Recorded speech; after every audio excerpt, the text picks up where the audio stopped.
Hello everyone, welcome back to our YouTube channel medical and nurses सब। तो आज की सीरीज़ है हमारी जिसमें हम मिडवाइफरी के क्वेश्चन सॉल्व करने वाले हैं। कुछ क्वेश्चन आपको कम्युनिटी के भी ऐड रहेंगे, 8 से 10 क्वेश्चन, बाकी रिमेनिंग क्वेश्चन आपके गायनेक और मिडवाइफरी के ही रहने वाले हैं। तो यहाँ पर आपके एग्ज़ाम तक कोशिश की जाएगी कि आपकी डेली 2 क्लासेस हों, एक जीके जीएस की और दूसरी आपकी नर्सिंग की। और आप लोग अपने प्रीवियस ईयर पेपर से ज़रूर एक बार सॉल्व कर लें।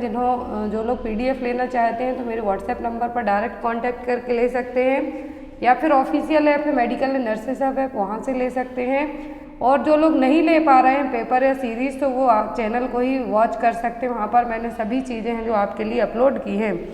मोस्ट इम्पॉर्टेंट थिंग, जो लोग फर्स्ट टाइम पेपर दे रहे हैं वो लोग ज़रूर एक बार, चाहे आप यूपीसीएचओ का दे रहे हो, एमपी एनएचएम का दे रहे हो, या फिर किसी भी स्टेट के लिए पेपर दे रहे हो, तो आप लोग एक बार पेपर ज़रूर चेक कर लें। आपको एक आइडिया हो जाएगा कि आपका पेपर आता कैसा है। लास्ट जो क्लास ली थी उसमें क्वेश्चन दिया था मैंने आपको। क्वेश्चन था, what is the name of our India's first female humanoid astronaut. तो इंडिया की जो पहली फर्स्ट फीमेल ह्यूमनॉइड एस्ट्रोनॉट थी वो कौन थी, तो वो थी व्योमित्रा। इंडिया की फर्स्ट फीमेल ह्यूमन एस्ट्रोनॉट इसके लिए किसने बनाया था, इसरो ने बनाया था इसके लिए, व्योमित्रा के लिए, जो कि 2022 में एक मिशन होना था, गगनयान मिशन, उसके लिए इन्होंने एज अ एक पार्ट के तौर पर इसको बनाया था, व्योमित्रा नाम की ह्यूमनॉइड एस्ट्रोनॉट को। नेक्स्ट है यहाँ पर आज की क्लास का first question, which sign is considered as the welcome sign of pregnancy. आपको सीएचओ एनएचएम में इसी टाइप के क्वेश्चन आते हैं, ऐसा नहीं कि आपको कोई तीर छोड़ क्वेश्चन आने वाले हैं। तो यहाँ पर आपके जो सीएचओ का पेपर देते हैं, स्पेशली आप लोग एनएचएम का, वहाँ पर आपको इसी टाइप के प्रेगनेंसी का वो कौन सा है, तो वो है लाइटनिंग। क्या है, लाइटनिंग। ब्रैक्सटन एक्स कॉन्ट्रैक्शन, इसको हम फॉल्स लेबर पेन कॉन्स्ट्रक्शन भी कह सकते हैं। क्विकनिंग होता है जो फर्स्ट फीटल मूवमेंट जो मदर फील करती है। इसका जनरली ड्यूरेशन पूछते हैं कितने वीक में, तो प्रीमी में 20 वीक्स ऑफ जेस्टेशनल पीरियड में, और मल्टी है यदि तो यहाँ पर 16 वीक के बाद। नेक्स्ट है यहाँ पर complication of high flow oxygen in preterm baby. तो प्रीटर्म बेबी को ऑक्सीजन एडमिनिस्टर की जाती है, तो जब यदि हाई फ्लो ऑक्सीजन हो या फिर ऑक्सीजन का लेवल ज़्यादा दे दिया जाए प्रीटर्म बेबी में, तो क्या कॉम्प्लिकेशन डेवलप हो सकता है। Blindness, retinal detachment, acidosis, retrolental fibroplasia. तो प्रीटर्म बेबी कंसिडर किए जाते हैं ऐसे बेबी जो 37 वीक्स ऑफ जेस्टेशन कंप्लीट किए बिना ही डिलीवर हो जाते हैं। तो उनको यदि ऑक्सीजन दी जा रही है तो हाई फ्लो ऑक्सीजन या फिर ऑक्सीजन का जो कॉम्प्लिकेशन डेवलप होता है वो क्या कहलाएगा, तो वो कहलाता है रेट्रोलेंटल फाइब्रोप्लासिया। क्या है, रेट्रोलेंटल फाइब्रोप्लासिया। इसमें क्या होता है, जनरली लेंस के पीछे ऑक्सीजन क्या होने लगती है, यहाँ पर जो छोटे छोटे फाइब्रस टिश्यू हैं उनको अफेक्ट करेगी। क्या करेगी, अफेक्ट करेगी। और ये क्यों होता है, ज़्यादा ऑक्सीजन एडमिनिस्ट्रेशन के कारण। किस में होता है, मेन लिए प्रीटर्म बेबी में। या तो एग्जाम में आपको आ सकता है रेट्रोलेंटल फाइब्रोप्लासिया हो रहा है हाई फ्लो ऑक्सीजन के कारण, तो ये किस में होगा, तो ये होता है प्रीटर्म बेबी में। Next one is Cullen sign is seen in which condition. Cullen sign exam में आता है, जनरली ये क्वेश्चन है जो सीएचओ एनएचएम और बीएनएस के जो एग्ज़ाम होते हैं उनमें आता है, सीसीएचओ टर्म एग्ज़ाम। कुलिन साइन किस में देखने को मिलेगा, एक्यूट पैंक्रेटाइटिस, गैस्ट्राइटिस, जिंजिवाइटिस या फिर ग्लोसाइटिस, किस में है जो कुलिन साइन देखने को मिलेगा। तो कुलिन साइन देखने को मिलता है एक्यूट पैंक्रेटाइटिस में। किस में देखने को मिलेगा, एक्यूट पैंक्रेटाइटिस में। जितने भी टर्म है यहाँ पर, गैस्ट्राइटिस, जिंजिवाइटिस एंड ग्लोसाइटिस, तो ये सभी एग्जाम में आपके लिए आते हैं। तो यहाँ पर पहले देखते हैं हम कि कुलिन साइन देखने को मिलता है एक्यूट पैंक्रेटाइटिस में। अम्बलाइकल एरिया होता है जनरली, कहाँ क्या होता है, अम्बलाइकल एरिया, वहाँ पर आपको देखने को मिलेगा डिस्कलरेशन। यहाँ पर इमेज के थ्रू आपको दोनों समझ में आए। इसमें एक्यूट पैंक्रेटाइटिस में it's a haemorrhagic discolouration of the umbilical area due to intraperitoneal haemorrhage. यदि इंट्रापेरिटोनियल हेमरेज होता है तो जिसके कारण ये साइन देखने को मिलेगा, जिसको हम क्या कहते हैं, क्विलिन साइन। दूसरा होता है ग्रे टर्नर साइन। क्या है, ये भी एक्यूट हेमरेजिक पैंक्रेटाइटिस में देखने को मिलेगा। यहाँ पर लेफ्ट फ्लैंक रीजन में, यहाँ पर देखिए लेफ्ट साइड में जो यहाँ पर डिस्कलरेशन देखने को मिलेगा। एग्जाम में आपको दोनों तरीके से पूछ सकते हैं यदि लेफ्ट फ्लैंक रीजन में पूछा है डिस्कलरेशन तो ये कहलाएगा ग्रे टर्नर साइन। यदि बिलो द अम्बलाइकस कहते हैं डिस्कलरेशन तो ये कुलिन साइन। क्यों होता है? इंट्रापेरिटोनियल हेमरेज के कारण। वो किस कंडीशन में होगा? तो दोनों हैं, किसमें देखने को मिलेंगे? दोनों देखने को मिलते हैं पैंक्रेटाइटिस में। किसमें? पैंक्रेटाइटिस में। जिंजिवाइटिस का मतलब होता है गम्स इन्फ्लामेशन। गैस्ट्राइटिस का मतलब होता है म्यूकोस का मतलब होता है स्टमक इन्फ्लामेशन। जिंजिवाइटिस का मतलब होगा गम्स इन्फ्लामेशन। नेक्स्ट है यहाँ पर, आई होप आपको दोनों क्लियर हो। यहाँ पर आपको याद रखना है कि बिलो अम्बलाइकस यदि डिस्कलरेशन पूछते हैं तो क्यूलिन साइन है और एक्यूट पैंक्रेटाइटिस में देखने को मिलेगा इंट्रापेरिटोनियल हेमरेज के कारण। Grey Turner syndrome left flank region में देखने को मिलेगा तो ये भी एक्यूट पैंक्रेटाइटिस में ही देखने को आपको मिलेगा। Next one is how to prevent discolouration of teeth after iron syrup injection. तो जब आप आयरन सिरप पीते हैं तो आपके दांतों का कलर है जो अजीब टाइप का आपको देखने को मिलेगा, रेड टाइप से देखने को मिलेगा। तो यहाँ पर आप दांतों के कलर को कैसे बचा सकते हैं कि आपने आयरन सिरप ली उसके बाद आपके दांतों का कलर चेंज ना हो। Syrup given through the straw, give with milk, give with cup of water या फिर syrup given with the glass. तो जब भी आप आयरन सिरप देते हैं तो लेने के बाद आपको क्या होगा? आपके दांतों का कलर चेंज हो जाएगा। और यदि हम इसको प्रिवेंट करना है तो सिरप को हम स्ट्रॉ के थ्रू दे सकते हैं। कैसे? स्ट्रॉ के थ्रू, जिससे आपके दांतों का कलर है जो चेंज नहीं होगा। आयरन सिरप को कभी भी मिल्क के साथ नहीं देना है। यहाँ पर आपको याद रखना है जितनी भी आयरन कंटेनिंग मेडिसिन होंगी उनको हमें कभी भी मिल्क प्रोडक्ट के साथ और मिल्क के साथ नहीं देना है। योगर्ट के साथ दे सकते हैं लेकिन मिल्क के साथ नहीं देना है क्योंकि इनके एब्जॉर्प्शन को कम कर देती हैं। Next one is who is the father of green revolution in India. तो ग्रीन रेवोल्यूशन हरित क्रांति के जनक कौन हैं? MS. Swaminathan, Louis Pasteur, doctor Verghese Kurien या फिर रॉबर्ट कोच। तो फादर ऑफ ग्रीन रेवोल्यूशन है स्वामीनाथन। कौन है? MS. Swaminathan. Next one is all are the cause of teenage pregnancy except. तो टीनेज प्रेगनेंसी का मतलब है बिलो 18 ईयर के प्रेग्नेंट होना। तो ये टीनेज प्रेगनेंसी के कॉज माने जाते हैं किसी एक को छोड़कर। Early marriage, rape of minors, lack of contraceptives, well educated family. तो वेल एजुकेटेड फैमिली में कभी भी टीनेज प्रेगनेंसी नहीं होती। इवन वो ना तो अर्ली मैरिज करते हैं ना ही यहाँ पर बहुत सारे रीजंस होते हैं जो एजुकेटेड फैमिली होती हैं। तो यहाँ पर टीनेज प्रेगनेंसी का सवाल कम होगा। तो यहाँ पर जो कॉज होंगे अर्ली मैरिज होगा, पॉवर्टी हो सकती है, माइनर्स का रेप हो सकता है, कॉन्ट्रासेप्टिव की कमी हो सकती है। लेकिन वेल एजुकेटेड फैमिली में है जो टीनेज प्रेगनेंसी का चांस नहीं होगा। नेक्स्ट है यहाँ पर टीनेज गर्ल कौन सी कहलाएंगी और अंडर एज जो कि 13 to 17 ईयर्स ऑफ होंगी। यदि इस एज में वो प्रेग्नेंट हो जाती हैं तो वो कहलाता है teenage pregnancy. Next one is amino acid metabolism is happen in which organ. तो अमीनो एसिड किसकी यूनिट है? तो अमीनो एसिड यूनिट है प्रोटीन की। अब इसका जो मेटाबॉलिज्म है कहाँ पर होगा? लिवर में, स्मॉल इंटेस्टाइन में, लार्ज इंटेस्टाइन में कि पैंक्रियाज में। तो अमीनो एसिड का मेटाबॉलिज्म होता है कहाँ पर? लिवर में। मोस्टली सभी चीज़ों का मेटाबॉलाइजेशन कहाँ पर होता है? लिवर में। एब्जॉर्प्शन होता है स्मॉल इंटेस्टाइन में। Next one is in foetal circulation 2 arteries are present that carry the which kind of blood. तो मैंने आपको कल पढ़ाया था फीटल सर्कुलेशन में 2 आर्टरी 1 वेन होती हैं। तो जो 2 आर्टरी होती हैं किस टाइप का ब्लड कैरी करती हैं? ऑक्सीजनेटेड, डीऑक्सीजनेटेड, मिक्स्ड या फिर ऑल ऑफ दी अबव। तो फीटल सर्कुलेशन में जो 2 आर्टरी होती हैं किस टाइप का ब्लड कैरी करती हैं? तो ये करती हैं डीऑक्सीजनेटेड ब्लड को। और जो वेन होती है अम्बलाइकल वेन, ये कैरी करती है ऑक्सीजनेटेड ब्लड को।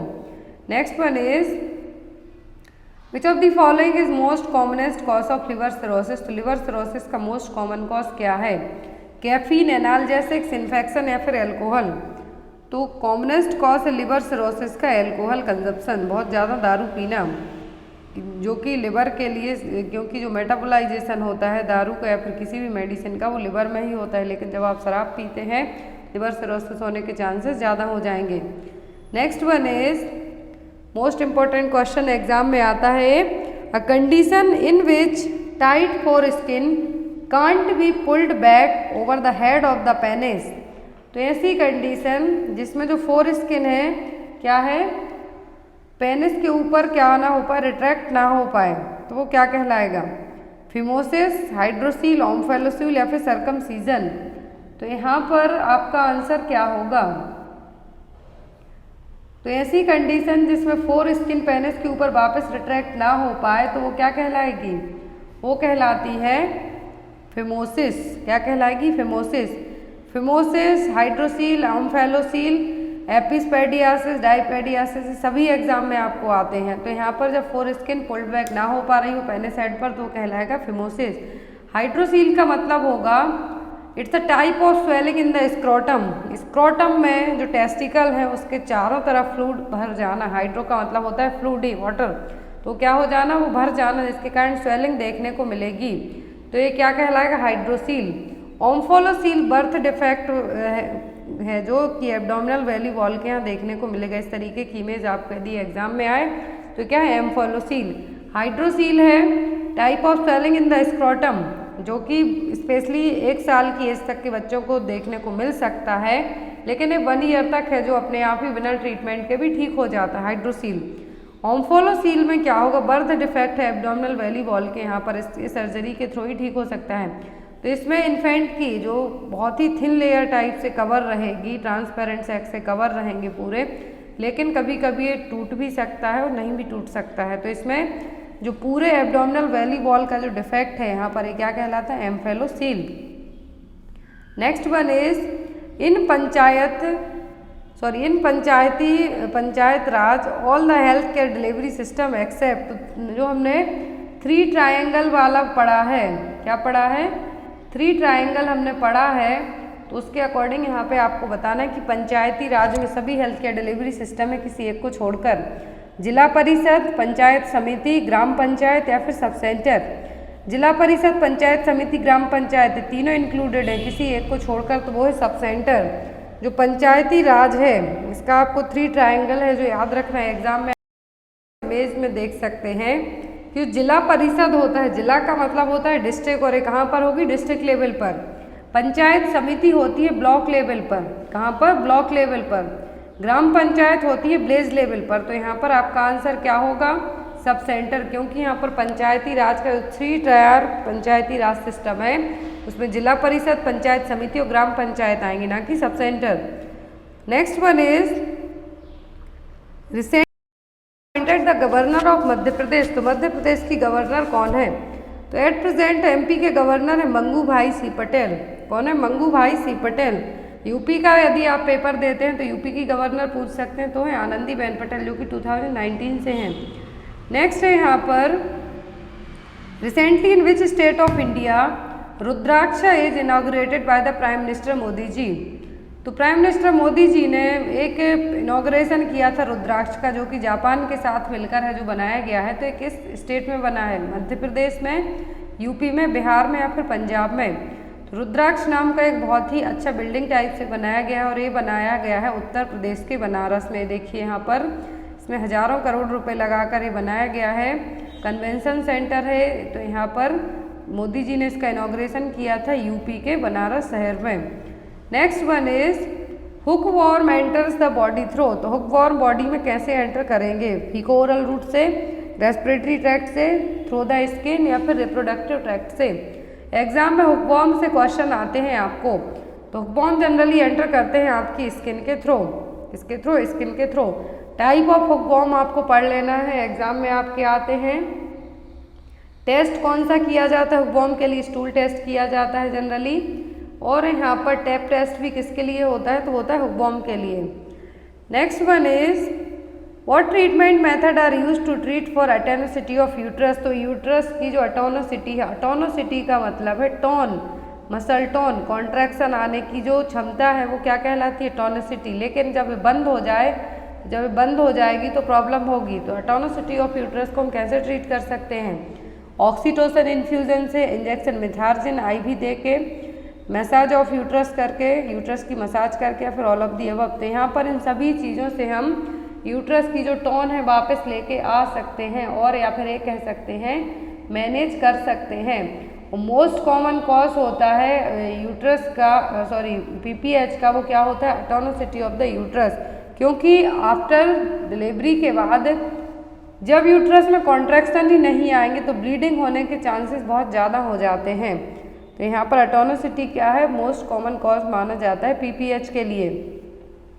Next is what is the name of cell that release during the ovulation. तो ओव्यूलेशन के टाइम पर क्या है, ओव्यूलेशन के टाइम पर कौन सी सेल रिलीज होती है, उगोनिया, स्पर्मेटोगोनिया, सेकेंडरी oocytes या फिर प्राइमरी oocytes। तो ओवुलेशन के टाइम पर जब ओवर रिलीज होता है तो जो सेल निकलती है वो कहलाती है सेकेंडरी oocytes। क्या है, secondary oocytes are the immature ovum shortly after the ovulation, जो कि फर्टिलाइजेशन के लिए भी रिस्पॉन्सिबल है। कौन, सेकेंडरी oocyte।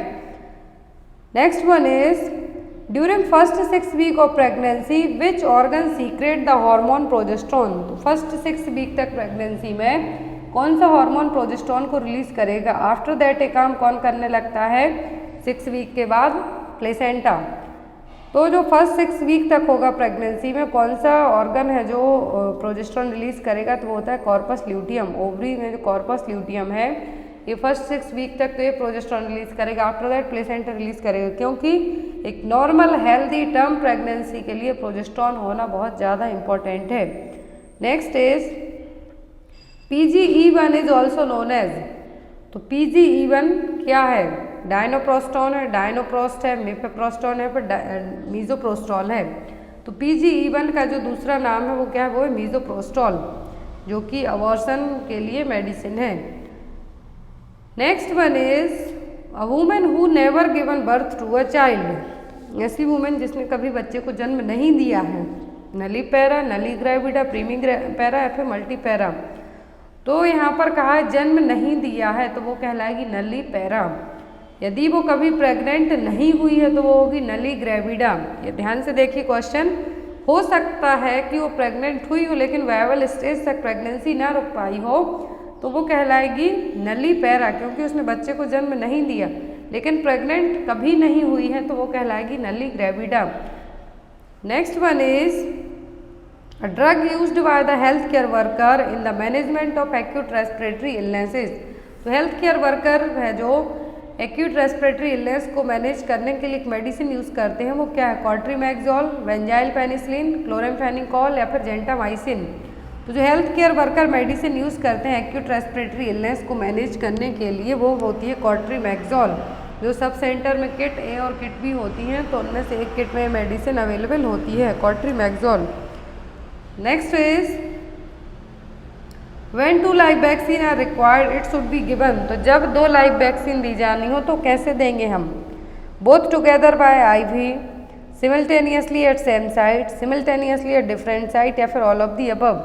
तो जब भी 2 लाइव वैक्सीन दी जाती हैं यदि, तो क्या करना है हमें, इन दोनों को यदि एक टाइम पर दिया जाना है लेकिन हम इनको 2 अलग अलग साइट पर इंजेक्ट कर सकते हैं। मान लीजिए आपको आज 2 लाइव वैक्सीन लगनी है तो यहाँ पर आप इनको 2 अलग अलग जगह पर लगा सकते हैं। एक ही सेम टाइम पर है जो आप इनको नहीं लगा सकते, लेकिन बॉडी में 2 अलग अलग जगह इनको इंजेक्ट कर सकते हैं। Next one is identify the food items need to be avoided in a child with coeliac disease. तो यदि बच्चे को सीलियक डिसीज़ है तो कौन से खाने में जो कौन सी आइटम्स है उनको हम अवॉइड करेंगे, राई, व्हीट, ओट्स या फिर ऑल ऑफ दी अबव। तो सीलियक डिसीज़ है, क्या है, सीलियक डिसीज़ है जिसमें इम्यून सिस्टम, जब भी आप कोई ग्लूटेन प्रोडक्ट खाते हैं तब आपको क्या होगा, आपकी बॉडी रिएक्ट करेगी। सीलियक डिसीज़ में ग्लूटेन है जो आपको नहीं खाना है और वो इन सभी चीज़ों में रहेगा, तो इसीलिए आपको क्या करना है, अवॉइड करना है। सीलियक डिसीज़ में क्या है, व्हीट, बैर्ली और राई में जो प्रोटीन होता है, ग्लूटेन प्रोटीन, उसके कारण प्रॉब्लम होती है। जिन भी आइटम्स में ग्लूटेन है वो हमें अवॉइड करना है। Next one is what is the route of administration of MMR vaccine. तो MMR वैक्सीन किस रूट से दी जाती है, ऑप्शन में है यहाँ पर सबक्यूटेनियस, नेजल, ओरल या फिर इंट्रामस्कुलर। तो MMR वैक्सीन का रूट यहाँ पर कौन सा यूज़ किया जाता है, एग्जाम में आता है, तो MMR वैक्सीन दी जाती है सबक्यूटेनियस रूट से। नेक्स्ट है यहाँ पर according to World Health Organization adolescent age group is defined as, तो WHO के according age group adolescent age group कौन सा है? 10 to 19 years, 9 to 13 years, 10 to 14 years या फिर 10 to 27 ईयर। तो वर्ल्ड हेल्थ ऑर्गेनाइजेशन के अकॉर्डिंग एडोलेसेंट और किशोरावस्था, जिसको हिंदी में कहें क्या है, किशोरावस्था एज कौन सी है? तो वो 10 से 19 साल तक की, क्या है? 10 to 19 ईयर्स तक। नेक्स्ट वन इज जो एडोलेसेंट एज ग्रुप है, इसके आपको 5 क्वेश्चन आते हैं एग्जाम में, ध्यान से देखिए। इसके 5 क्वेश्चन में आपको एज ग्रुप एडोलेसेंट का प्रॉब्लम क्या प्रोग्राम है और कैसे इनको हैंडल किया जाता है, ये चीज़ें आपको पूछी जाती हैं। नेक्स्ट वन है यहाँ पर chikungunya species belongs to which family, तो चिकनगुनिया है जो ये किस फैमिली से बिलोंग करता है? फ्लेविब्रेडा, टोगाब्रेडा, रेबोब्रेडा या फिर नन ऑफ द अबव। तो स्पीसीज है कौन सी स्पीसीज का? ये है टोगेब्रेडा का, किसका? टोगेब्रेडा। फ्लेविब्रेडा है, यह है डेंगू की स्पीसीज। यहाँ पर चिकनगुनिया कौन सी स्पीसीज से? तो है टोगाब्रेडा, अल्फा वायरस रिस्पॉन्सिबल है टोगाब्रेडा फैमिली का। Next one is maternal mortality ratio is expressed in terms of, तो मैटरनल मॉर्टेलिटी रेशियो किस टर्म में एक्सप्रेस किया जाएगा? पर 1 लाख लाइव बर्थ, पर 1 लाख बर्थ, पर 1 लाख लाइव बर्थ या पर 1000 पॉपुलेशन। तो यहाँ पर आपका आंसर क्या होगा? तो यहाँ पर जो आपका आंसर होगा वो होगा पर 1 लाख लाइव बर्थ। क्या होगा? पर 1 लाख लाइव बर्थ पर मैटरनल मॉर्टेलिटी रेशियो एक्सप्रेस किया। मैटरनल मॉर्टेलिटी का मतलब होगा कंसीव करने से लेकर डिलीवरी के 42 वीक्स तक, 42 डेज और 6 वीक तक यदि डेथ हो जाती है वुमेन की, तो क्या कहलाएगा? Maternal mortality. Most common reason होता है मैटरनल मॉर्टेलिटी का PPH और haemorrhage. Next one is the pressure set in autoclave for sterilisation is, तो स्टरलाइजेशन मशीन में जो प्रेशर सेट किया जाता है ऑटोक्लेविंग के लिए वो कौन सा होता है? बेस्ट स्टरलाइजेशन मेथड है ऑटोक्लेव, इंस्ट्रूमेंट के लिए और अदर आइटम्स के लिए। और यदि यहाँ पर बेस्ट मेथड पूछें स्टरलाइजेशन के लिए, जैसे ब्लड स्पिल हो गया या फिर किसी ने कोई HIV का है, कोविड का है, कोरोना का पेशेंट है, तो क्या है? फिर है यहाँ पर सोडियम हाइपोक्लोराइड। ऑटोक्लेव में टेम्परेचर सेट किया जाता है 15 LB, कितना? 15 LB। और यहाँ पर pressure 15 LB, temperature 121 degree Celsius 30 minute के लिए, एटलीस्ट 20 to 30 मिनट। और ये डिपेंड करता है यहाँ पर किस चीज़ पर? ये डिपेंड करेगा कौन सी चीज़ आप ऑटोक्लेव मशीन में स्टरलाइज कर रहे हैं। लेकिन बेसिक एग्जाम पर्पज से 121 डिग्री सेल्सियस टेम्परेचर होता है, 15 PSI और 15 LB प्रेशर होता है। Next one is the extreme softening of the cervix during the first trimester of pregnancy is known as, cervix का बहुत ज़्यादा सॉफ्ट हो जाना फर्स्ट ट्राइमेस्टर में क्या कहलाएगा? Goodell's sign, Chadwick sign, Osiander sign या फिर क्विकनिंग। तो सर्विक्स का एक्सट्रीमली सॉफ्टनिंग ऑफ सर्विक्स होना फर्स्ट ट्राइमेस्टर ऑफ प्रेगनेंसी में कहलाएगा गॉडेल साइन, जो कि प्रोबेबल साइन ऑफ प्रेगनेंसी है। यदि सर्विक्स का सॉफ्टनिंग पूछे तो गॉडेल साइन, और फर्स्ट ट्राइमेस्टर में क्योंकि जो पेल्विक एरिया में ब्लड का फ्लो ज़्यादा हो जाता है इसलिए चैडविक साइन में ब्लूइश कलर सर्विक्स और वेजाइना, हैगर्स में softening of lower uterine segment, ballottement में प्रेगनेंसी को डायग्नोस करने के लिए जब यूट्रस डाउन साइड को पुश करेगी वो है। तो यहाँ पर ये सभी क्या है? प्रोबेबल साइन ऑफ प्रेगनेंसी हैं। क्विकनिंग का मतलब होता है first fetal movement that is felt by the mother. Next one is the abnormal condition in which the umbilicus is inserted through the membrane of placenta is known as, तो ऐसी abnormal condition जिसमें placenta umbilicus के जो membrane से placenta insert हो रहा है वो क्या कहलाएगा? जनरली सेंटर पार्ट से अटैच होगा, लेकिन ये मेम्ब्रेन से अटैच हो रहा है अम्बलाइकस की, तो ये क्या है? वाइटल डोर है, प्लेसेंटा प्रीविया है, वेलामेंटस इंसर्शन है, फिर मार्जिनल प्लेसेंटा है। तो ये है यहाँ पर वेलामेंटस इंसर्शन ऑफ प्लेसेंटा, जो कि एक कॉम्प्लिकेशन है प्रेगनेंसी में होने वाला कि फीटल मेम्ब्रेन से प्लेसेंटा अटैच होगा। कहाँ से? फीटल मेम्ब्रेन से प्लेसेंटा अटैच होगा। यहाँ पर प्लेसेंटा मार्जिनल कॉर्ड इंसर्शन ऐसी कंडीशन है जिसमें प्लेसेंटा के सेंटर पार्ट से जनरली अटैच होना चाहिए प्लेसेंटा को, लेकिन जब कहाँ से अटैच होगा? नियर द प्लेसेंटल मार्जिन से, तब ये कहलाएगा मार्जिनल प्लेसेंटल इंसर्शन। नेक्स्ट है यहाँ पर in the second stage of labour which of the following injection is given to improve the uterine contraction. तो सेकेंड स्टेज ऑफ लेबर में है आप सर्विक्स क्या है फुली डायलेट हो गई लेकिन और ज़्यादा कॉन्ट्रैक्शन की ज़रूरत है तो कौन सा इंजेक्शन देंगे यूट्राइन कॉन्ट्रैक्शन प्रॉपर लाने के लिए, तो वो होगा यहाँ पर ऑक्सीटोसिन। क्या होगा? Oxytocin. Next one is all are transmitted by faeco oral route except, तो सभी फीको ओरल रूट से ट्रांसमिट होंगे किसी एक को छोड़कर। तो hepatitis A, hepatitis B, hepatitis C या फिर पॉलीमाइलाइटिस। तो यहाँ पर hepatitis A, E, poliomyelitis faeco oral route से ट्रांसमिट होने वाली वायरल इन्फेक्शन है, लेकिन हेपेटाइटिस बी है जो फीको ओरल रूट से ट्रांसमिट नहीं होगा। निडल प्रिक इंजरी से हो सकता है, माँ से बच्चे को mother to foetal vertical transmission से हो सकता है या फिर ब्लड ट्रांसफ्यूजन से हो सकता है, लेकिन ये फीको ओरल रूट से नहीं होगा। Next one is pink ribbon colour code is used for which type of cancer. Pink ribbon colour code use किया जाता है किस टाइप के कैंसर के लिए? ब्रेस्ट, सर्विक्स, एब्डोमिनल या फिर lungs cancer. Pink ribbon colour code use किया जाता है ब्रेस्ट कैंसर के लिए। किसके लिए? ब्रेस्ट कैंसर के लिए।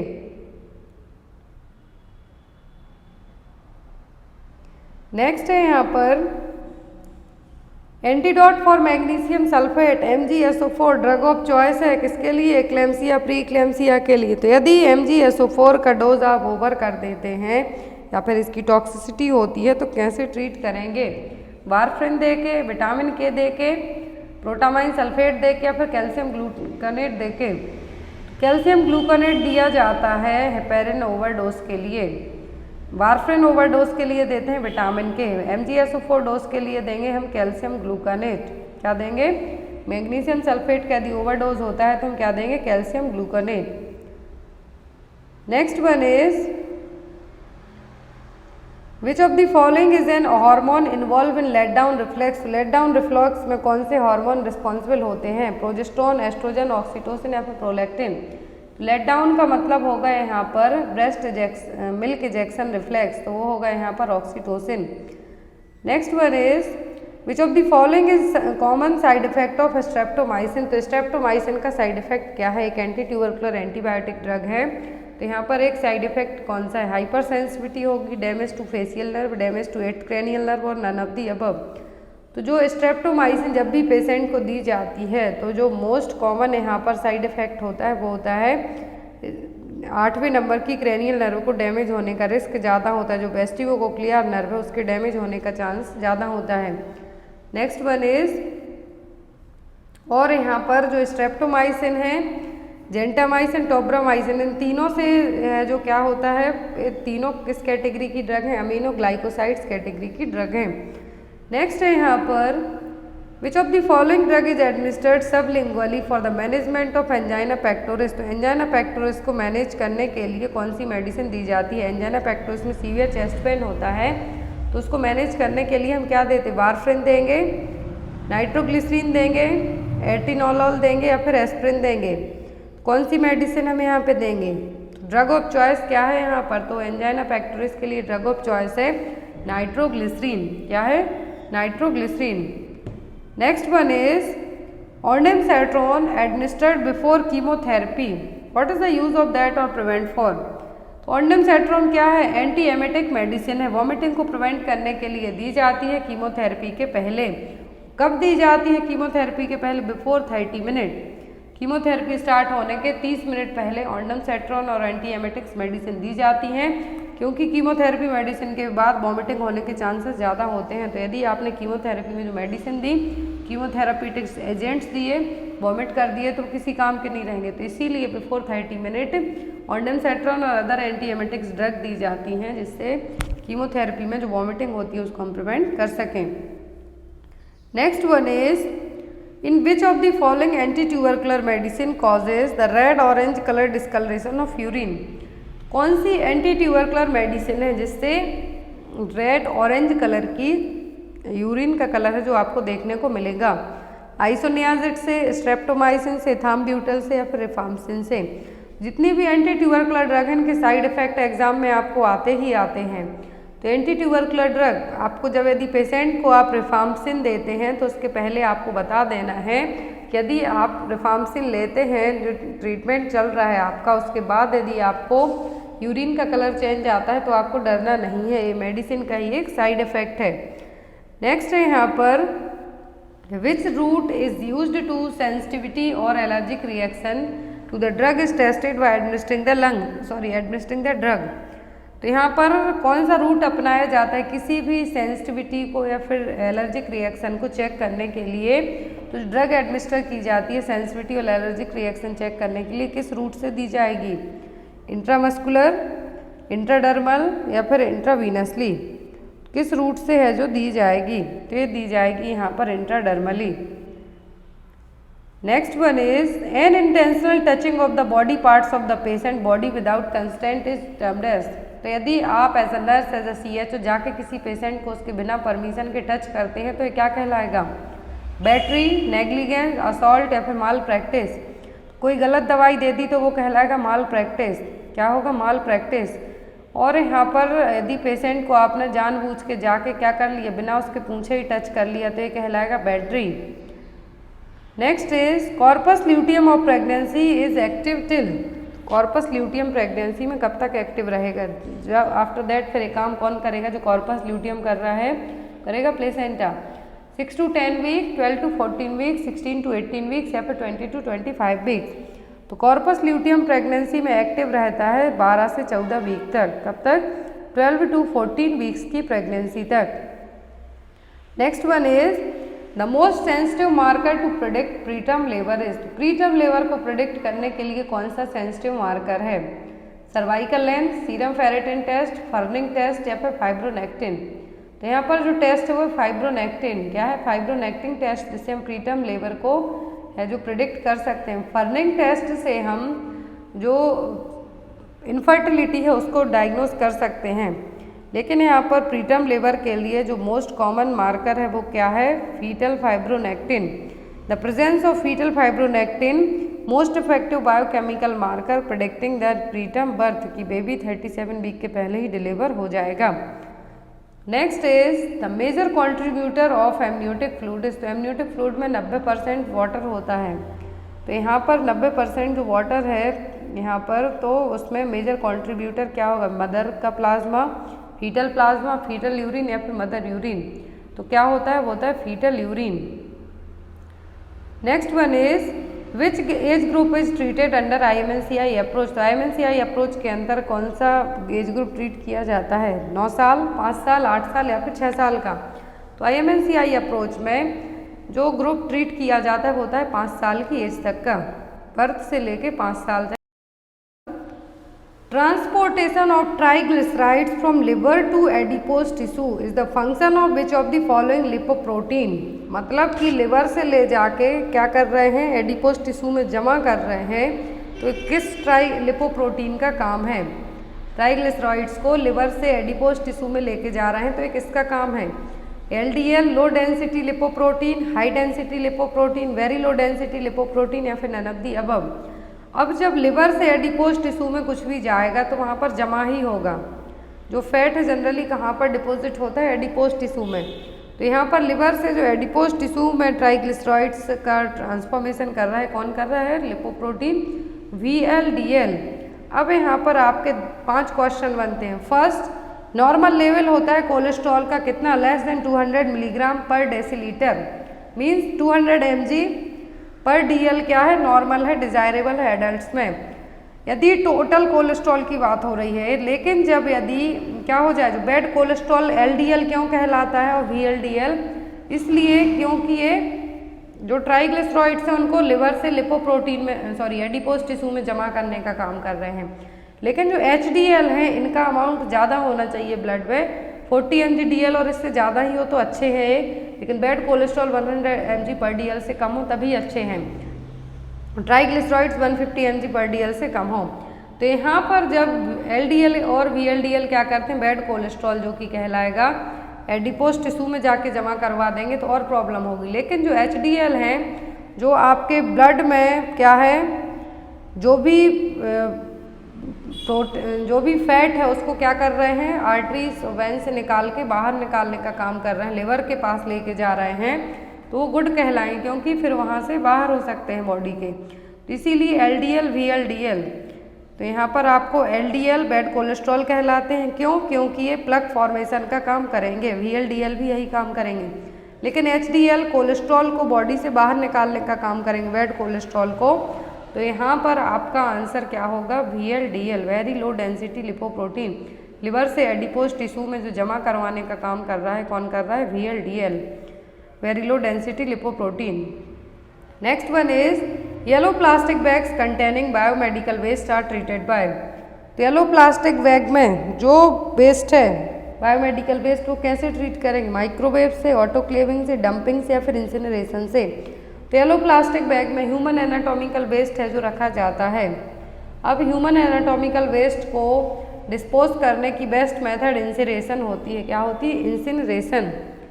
Next one is acute organic mental disorder is. तो इनमें से एक्यूट ऑर्गेनिक मेंटल डिसऑर्डर कौन सा है? डिमेंशिया, डेलीरियम, मूड या फिर एंजाइटी। तो एक्यूट ऑर्गेनिक मेंटल डिसऑर्डर यदि आपको पूछते हैं तो वो क्या है यहाँ पर? वो है delirium. Next one is complete or partial collapse of a lungs or a section of lung.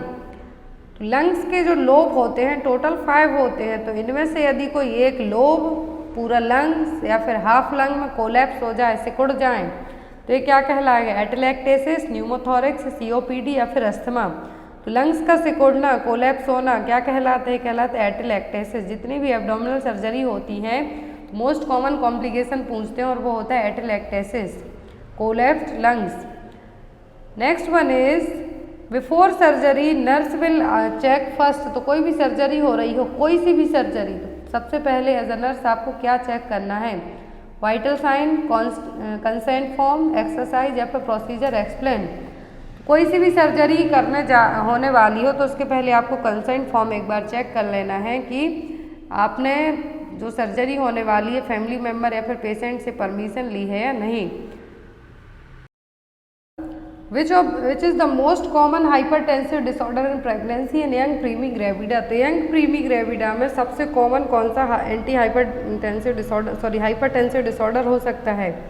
तो वो mild pre eclampsia, severe pre eclampsia, eclampsia या फिर सुपर इम्पोज्ड प्री एक्लेम्सिया। तो यदि प्रेगनेंसी किस यंग प्रीमी ग्रेविडा में first time pregnant हुए हैं, यंग प्रीमी ग्रेविडा है, तो जो कॉमन हाइपरटेंसिव डिसऑर्डर होगा माइल्ड प्री एक्लेम्सिया। क्या होगा? Mild pre eclampsia. नेक्स्ट है यहाँ पर जो प्री एक्लेम्सिया, एक्लेम्सिया क्या है? प्रेगनेंसी में होने वाले हाइपरटेंसिव डिसऑर्डर हैं। नेक्स्ट वन है यहाँ पर drug of choice for prevention of seizures in eclampsia. तो एक्लेम्सिया, प्री एक्लेम्सिया को एक साइन है जो डिफ्रेंशिएट करता है कि ये एक्लेम्सिया है, प्री एक्लेम्सिया है। तो एक्लेम्सिया में क्या होता है? फिट्स आना स्टार्ट हो जाते हैं पेशेंट को, लेकिन प्री एक्लेम्सिया में नहीं आते। तो एक्लेम्प्टिक फिट्स को, सीजर्स को प्रिवेंट करने के लिए कौन सी मेडिसिन दी जाती है? फेनिटोइन, डोपामाइन, मैग्नीशियम सल्फेट और क्लोरिडाइजेपॉक्साइड। तो एक्लेम्सिया को जो फिट्स आते हैं, एक्लेम्प्टिक फिट्स, उनको हम कैसे मैनेज कर सकते हैं? मैग्नीशियम सल्फेट देके प्रिवेंट कर सकते हैं, MgSO4 देके। नेक्स्ट है यहाँ पर most common cause of maternal mortality rate in India. तो इंडिया में सबसे ज़्यादा जो मैटरनल डेथ होती है वो किसके कारण होती हैं? ऑप्शन में infection, haemorrhage, hypertension in pregnancy या फिर थ्रोम्बोसिस। तो मोस्ट कॉमन डेथ होती है इंडिया में, मैटरनल डेथ होती है हेमरेज के कारण, चाहे वो IPH ले लो, PPH ले लो या फिर APH ले लो, antepartum haemorrhage. Next one is a surgical incision during pregnancy to reduce chances of perineal tear is termed as. एक सर्जिकल इंसिजन लगाया जाता है पेरिनियल टीयर के चांसेस कम होने के लिए, कि जो पेरिनियल टीयर है वो ज़्यादा ना हो पाए, तो उसके लिए कट लगाया जाता है एनस और वेजाइना के बीच में। तो वो क्या कहलाता है? एमनियोटॉमी, एवाकुएशन, LSCS या फिर एपिजियोटॉमी। तो ये कहलाता है एपिजियोटॉमी और perineotomy. Next one is which parameters are not included in Bishop scoring system. तो बाइसोप स्कोरिंग सिस्टम में कौन सा पैरामीटर इंक्लूड नहीं होगा? ऑप्शन है यहाँ पर dilatation of cervix, length of the cervix, position of cervix या फिर डिस्चार्ज ऑफ सर्वाइकल म्यूकस।